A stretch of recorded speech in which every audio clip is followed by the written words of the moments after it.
Olá, eu sou Manuel Cunha, eu sou biomédico e sou professor de vocês de saúde coletiva. Agora na nossa segunda aula, a aula que nós vamos entrar um pouquinho a mais na legislação, no SUS e compreender um pouquinho mais de como funciona os programas de atendimento à saúde nos mais diversos polos sociais. E vamos lá. Primeiro, a gente tem que falar mais um pouquinho de SUS e relembrar algumas coisinhas. O SUS ele surgiu em um momento em que o país ele vivia muita desigualdade social, o que todo mundo já sabe, porque isso acontece até hoje. Mas naquele tempo, só quem tinha direito à saúde pública era aqueles trabalhadores formais, uma coisa que era muito rara naquele tempo. Mais ou menos nos anos 70, 60, era muito difícil ter um emprego formal. O emprego formal, ele garantia, através da previdência social, o atendimento médico.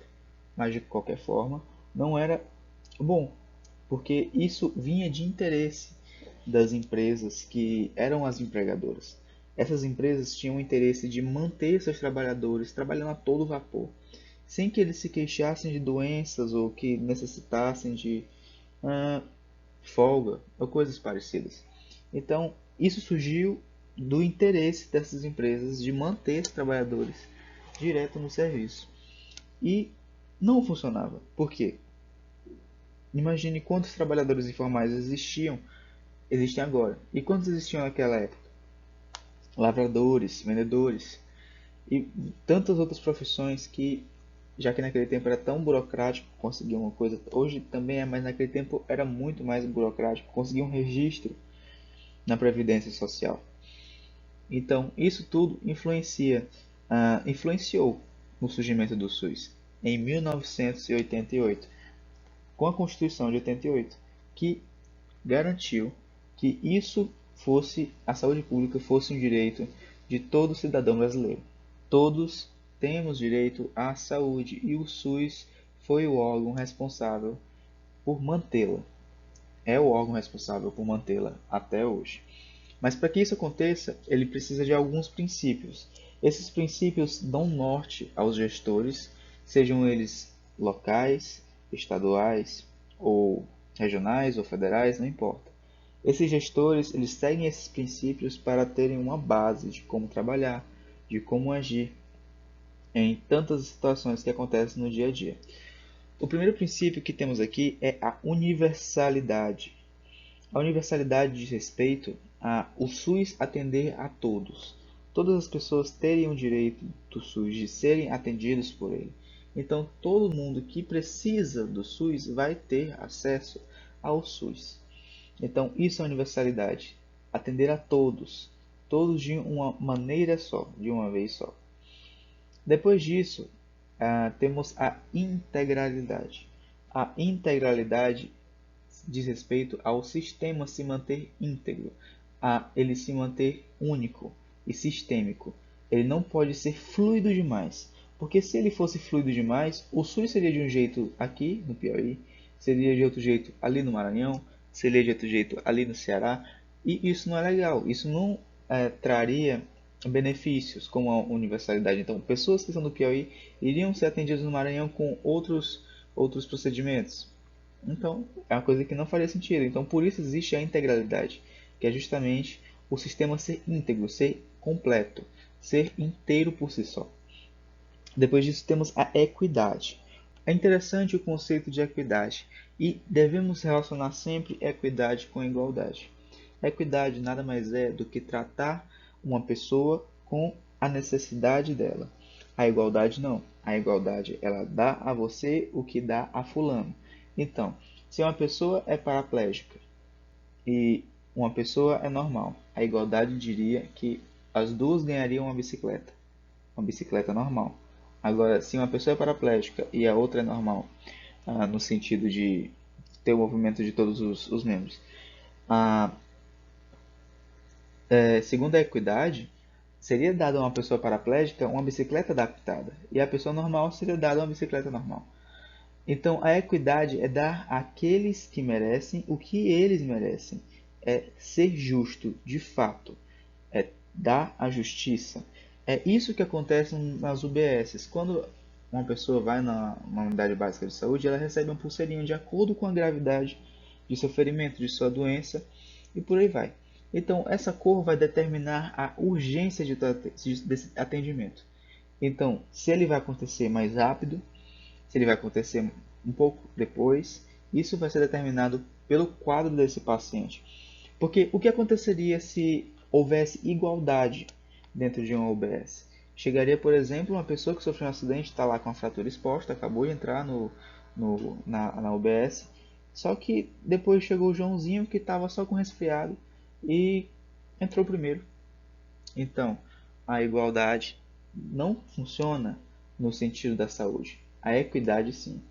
Então, dar aquilo que a pessoa precisa, quando ela precisa realmente, nada mais é que justiça. E isso funciona bem no SUS. Depois disso, nós temos a descentralização. Lembra que eu falei da integralidade quando eu disse que o sistema é fixo, que o sistema é puro? A descentralização trata de desmascarar um pouquinho o SUS. Ele vai fazer com que ele seja mais fluido. Então, o gestor ele vai ter o direito de passar a liderança a outra pessoa que tem a capacidade, que vai poder passar a liderança para outra pessoa que vai ter capacidade e por aí vai. É como se fosse uma forma de o sistema continuar funcionando, mesmo quando imprevistos podem acontecer. Isso também pode ser sem imprevistos, por exemplo, com a necessidade de expandir um pouco mais. Então, o que pode se fazer? É criar vários líderes comandados por uma pessoa no gestor municipal, por exemplo. Então, a descentralização vai tratar de expandir os serviços do SUS independente da situação. A regionalização ela é muito utilizada na prática, principalmente nos estados e no interior dos estados, como é o caso de cidades grandes que têm hospitais grandes, que têm hospitais com complexidades, hospitais com capacidade de fazer procedimentos cirúrgicos completos e que dão suporte a outras cidades. Então, se existem municípios menores ao redor de uma cidade que tem capacidade de atender bem os pacientes, por que os municípios menores não mandam seus habitantes para essa cidade? Então é isso que acontece, principalmente aqui perto de Teresina. Existem muitas cidades ao redor que recebem que tem muitos pacientes que precisam de atendimento aqui por causa dos grandes hospitais, por causa das grandes maternidades, por causa da necessidade de atendimento especializado que geralmente não se encontra. E se fosse se encontrar, imagina como seria difícil manter um profissional, por exemplo, um neurologista, que é um médico caro, manter dois neurologistas em uma cidade pequena, uma cidade que tem pouco capital, que tem pouco fundo. Eles deixariam de pagar o trabalhador da construção civil, o trabalhador da educação para pagar o médico? Isso não pode acontecer. Então, por isso que deve haver a regionalização, para que haja uma integração do serviço de saúde entre os municípios, entre os estados, e isso funciona a nível nacional. Depois disso, temos a hierarquização. Perdão. A hierarquização se trata de uma sequência de obediência, em que há o gestor de saúde, e depois do gestor de saúde vai ter o subgestor, e depois do subgestor vai ter outra pessoa, e depois essa outra pessoa vai ter outra, e outra, e outra, e por aí vai. Na hierarquização, ela vai servir como um ponto de início para a liderança da gestão em saúde. Isso pode ser exemplificado em municípios em que há um gestor e vai haver o diretor do hospital. O gestor vai conversar com o diretor do hospital todos os dias, vai saber o que ele precisa e o diretor do hospital vai dizer: olha, eu preciso disso, eu preciso daquilo, eu preciso disso, eu preciso de um profissional ali. Então, a hierarquização vai permitir que o gestor tenha a autonomia de ajudar o hospital, mas também vai impedir que o diretor do hospital tome decisões sozinho, porque se ele fizer isso, o sistema deixa de ser íntegro, deixa de ter a integralidade. Ah, professor, mas e a descentralização? O que acontece por aí? Você não disse que o líder pode mudar? Sim, ele pode mudar, mas com o consentimento de ambas as partes e com uma relação harmônica. Se o gestor não quisesse que o hospital fluísse, ou não quisesse que o hospital fizesse a compra de uma coisa muito cara, por exemplo, porque ele tem consciência de que não tem condições de pagar, e o hospital fizer essa compra do mesmo jeito, vai ser o fim da integralidade, vai ser a quebra da integralidade.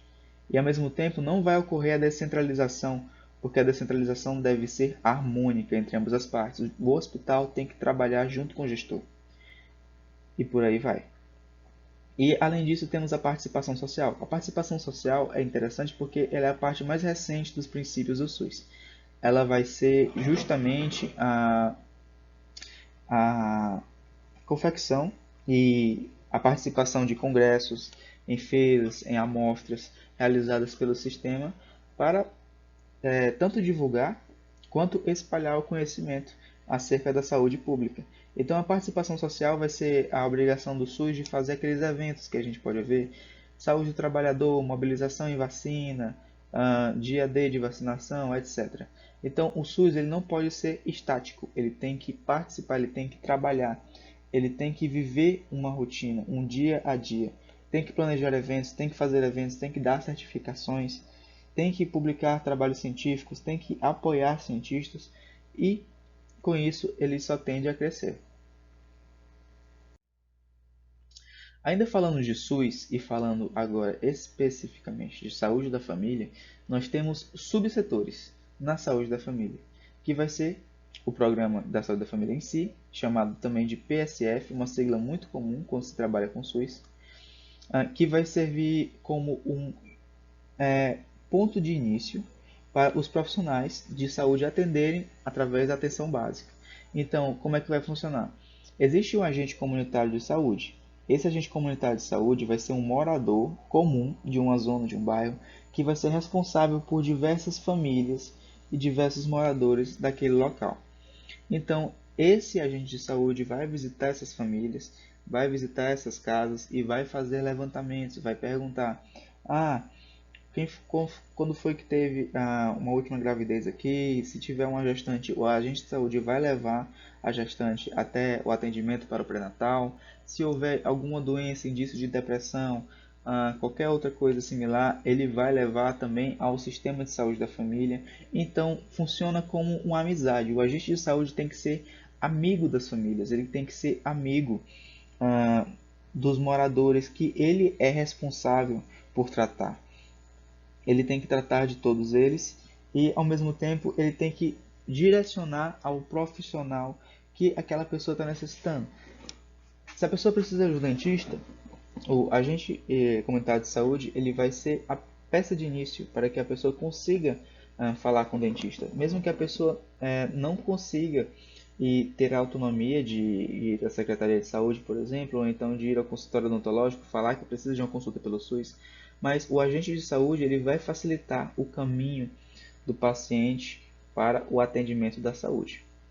Então, o Programa de Saúde da Família ele foi feito para, a partir da atenção básica, direcionar pessoas que não teriam o acesso, ou geralmente não têm o conhecimento de como funciona o SUS, de terem o acesso à saúde. E através disso temos outras coisas, como por exemplo o CAPS, que é o Centro de Atenção Psicossocial.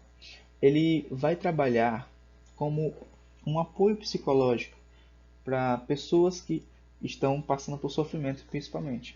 Ele vai ter o profissional psicólogo, o profissional psiquiatra, que vai trabalhar com essas pessoas para o mantenimento da saúde mental. Esse é um setor especializado em saúde mental. Então, pessoas que estão sofrendo com uso de drogas, com depressão ou com males parecidos, eles podem procurar esse setor através do agente de saúde ou do programa de saúde da família para que resolvam todos os seus problemas, para que sejam realmente até curados, né? Com esses profissionais responsabilizados pela saúde psicossocial. E com isso a gente tem também as equipes de saúde da família. Essas equipes elas são designadas geralmente em municípios maiores ou então em municípios médios. E acontece que ela vai precisar de um médico, um enfermeiro, 2 auxiliares de enfermagem e 5 a 6 agentes comunitários de saúde. Esses 5 ou 6 agentes comunitários vão ser responsabilizados por zonas, e essas zonas vão ser atendidas diariamente eles vão conversar com as pessoas, eles vão saber o que está acontecendo na vida delas, eles vão saber como é que podem ajudar na vida dessas pessoas, como é que eles podem influenciar de maneira benigna na vida dessas pessoas. Os auxiliares de enfermagem, eles vão também fazer isso, eles vão ser também responsáveis pela aplicação de vacinas, pelo transporte de vacinas, pelo cadastramento também no Sinan, em notificações, junto com o enfermeiro. E o médico, por fim, vai ser responsável pelo atendimento médico quando necessário. Então, é toda uma rede, começando pelo agente de saúde, que vai ser a peça inicial. O paciente vai ser direcionado ao profissional que ele precisa, seja um psicólogo, seja um psiquiatra, seja um médico, seja um enfermeiro para a aplicação de uma vacina ou então para um tratamento de pré-natal, seja um auxiliar de enfermagem para o auxílio também pertinente às relações do enfermeiro. Ah, e também tratamentos odontológicos. Não está aqui, mas existem equipes de saúde da família que tem um dentista no meio. Também podem ter um biomédico no meio, como é o caso do município onde eu trabalho, em que nós oferecemos exames gratuitos em saúde da família. E por fim nós temos as unidades de saúde da família, que são um pouco mais complexos. Eles são prédios que são especializados na saúde da família. Eles vão ter esses profissionais aglomerados. Geralmente, os municípios optam por deixar o médico atendendo no consultório do hospital, normalmente o enfermeiro também e os auxiliares de enfermagem de prontidão, e os ACS circulando. Mas também existe a possibilidade de haver uma unidade de saúde da família, que é aquele prédio em que as pessoas vão procurar e vão se reunir em busca do tratamento e a saúde da família, especificamente. E aqui embaixo a charge de quem é o SUS? É do governo, da prefeitura, dos médicos, dos bancos, dos hospitais, do povo? Então, é um dilema, porque o SUS é de todos. A legislação fala que o SUS é de todos. Todos sabemos que o SUS deve ser de todos. Mas quando pensamos no SUS, a primeira imagem que vem em nossa mente vai ser aquele rapaz que vai estar de trás na cadeira, com aquele colete bonito, que não vai nem chegar perto de uma pessoa que está doente. Quando na verdade o SUS de verdade é o atendimento indiscriminado de todas as pessoas que necessitam de saúde, necessitam de apoio.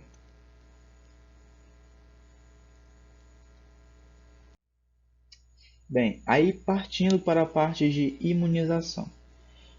A imunização nada mais é do que o uso de vacinas para provocar uma ação imunizante no nosso organismo. O próprio nome já diz. Mas essa ação imunizante vai partir de anticorpos induzidos por um antígeno que vai estar atenuado na vacina. Eu não sei se todos aqui já tiveram contato com a matéria de imunologia, mas funciona exatamente assim. Imaginemos que tem uma pessoa, ela vai tomar uma vacina, né? Então, existe o antígeno. Antígeno é, por exemplo, um vírus. Ok, é um vírus. Esse vírus ele vai causar dano ao ser humano, ok? Porque ele vai estar ativo. Agora, na vacina, dentro desse líquido da vacina, esse vírus vai estar atenuado. Então, esse vírus pode, por exemplo, não ter as proteínas que causam sua replicação ou alguma coisa assim. Então, esse vírus não vai ter nenhum efeito negativo no nosso organismo. E as nossas células de defesa, elas vão chegar a esse vírus. Imaginemos que aqui é um monócito, ou então um linfócito, Ele vai observar esse vírus e vai começar a produzir anticorpos. Para quem não sabe também, anticorpo tem a forma de um Y. E vai começar a produzir anticorpos específicos para esse antígeno, mesmo sem ele causar danos ao organismo. Então, se esse vírus vier de novo ao nosso organismo, ele não vai causar danos, porque o anticorpo já está pronto para recebê-lo e pronto para efetuar a ação imunológica. Ok? Então, funciona dessa forma. Um vírus que normalmente causaria danos ao nosso organismo, ele vai ser modificado em laboratório para não causar danos. ele vai se tornar um antígeno atenuado, ele não vai ter certas proteínas que causariam esse dano e vai ser absorvido pelo nosso organismo, de maneira que vamos produzir anticorpos específicos para esse vírus.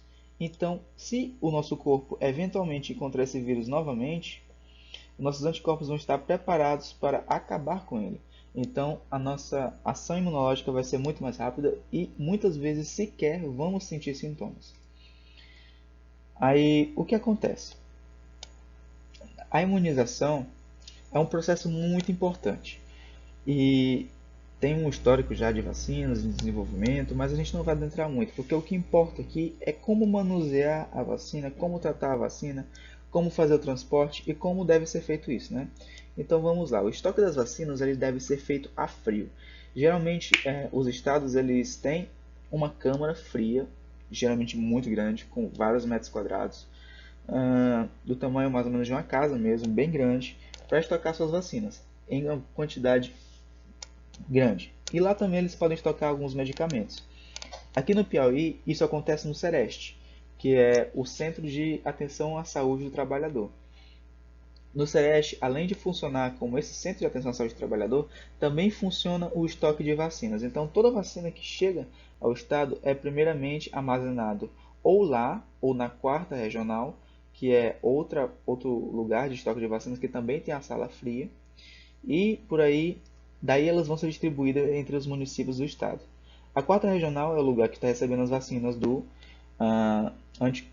as vacinas para o Covid-19. Seja ela a AstraZeneca, seja ela a Janssen, seja ela a Coronavac, todas elas vão para a 4ª Regional. As demais vacinas, nesse período de pandemia, continuam indo para o Sereste, que é o centro de estoque padrão das vacinas. O transporte deve ser feito a frio. Geralmente é feito em um cooler, que vai ser uma espécie de isopor, um isopor fechado, revestido em plástico, que vai ser coberto com gelox. O gelox vai ser responsável por manter a temperatura baixa. Geralmente a temperatura fica entre 1 grau e 8 graus. Ela não pode congelar. A vacina geralmente não deve ser congelada. Porque se congela, ela perde as características e os antígenos atenuados deixam de funcionar. Então, se uma vacina ela for mal transportada, se ela for mal estocada, ela vai perder sua efetividade e pode até causar danos a quem vai tomar essa vacina. O armazenamento também é importante porque o estoque de vacinas é diferente do armazenamento. O estoque de vacinas ele vai se referir a um município grande, como Teresina, que vai ter esse estoque grande para distribuir para os outros municípios. O armazenamento vai ser o armazenamento da vacina nesse município pequeno. Então, o município pequeno vai ser responsável por tratar bem essa vacina até a sua aplicação. Então, ele vai colocar no isopor, ele vai colocar na geladeira, ele vai usar um termômetro para medir a pressão 24 horas por dia. A temperatura 24 horas por dia. E a cada instante do dia deve ser verificada essa temperatura para que não perca a confiabilidade e a eficiência da vacina. Então, depois daí temos a aplicação. A aplicação que vai levar vários procedimentos técnicos que vocês vão ver ou já viram como é que funciona a aplicação de injetáveis, mas a aplicação também deve ser feita da maneira correta, seguindo todos os procedimentos de biossegurança, seguindo o procedimento operacional padrão da aplicação de vacina, seja ela subcutânea, seja ela intramuscular, seja ela intradérmica. Isso aí já é mais a parte de práticas em aplicação de injetáveis, né? Mas a aplicação deve ser feita da maneira correta, depois de todas as etapas serem também feitas da maneira correta. Então, por isso que é importante a capacitação dos profissionais que trabalham com essas vacinas. É por isso que, geralmente, quem entra para trabalhar com isso são profissionais concursados, profissionais que comprovam que sabem o que estão fazendo. Porque se for feito da maneira errada, imagina quantas pessoas podem ser prejudicadas. Se um frasco desse oferece 10 doses, em um Gelox, digamos que pode ter mais ou menos 100 frascos, 10 vezes 100, 1000 doses. 1000 doses de vacina, 1000 pessoas comprometidas por algum erro que veio antes da aplicação. Então é uma coisa muito interessante, muito importante de ser avaliado. A imunização deve ser feita da maneira correta, a vacina deve ser tratada da maneira correta, e tudo isso tem um procedimento que deve ser seguido. Depois disso, nós vamos trabalhar com a vigilância em saúde. A vigilância em saúde ela vai ser dividida em duas partes: a vigilância epidemiológica e a vigilância sanitária. A vigilância epidemiológica, aqui por conceito, é definida pela Lei 8080 de 90. 90 aqui nós vemos que a 8080 foi feita em 88. Aqui em 90 porque ela teve uma modificação. Como um conjunto de ações que proporciona o conhecimento, a detecção ou prevenção de qualquer mudança nos fatores determinantes e condicionantes de saúde individual ou coletiva, com a finalidade de recomendar e adotar as medidas de prevenção e controle das doenças ou agravos. Então, a vigilância epidemiológica ela vai ser responsável por ver as doenças e ver o que está acontecendo, e também ajudar a prevenir. Com esse caso de malária que está acontecendo agora no município de Miguel Alves, no interior do estado, o que acontece?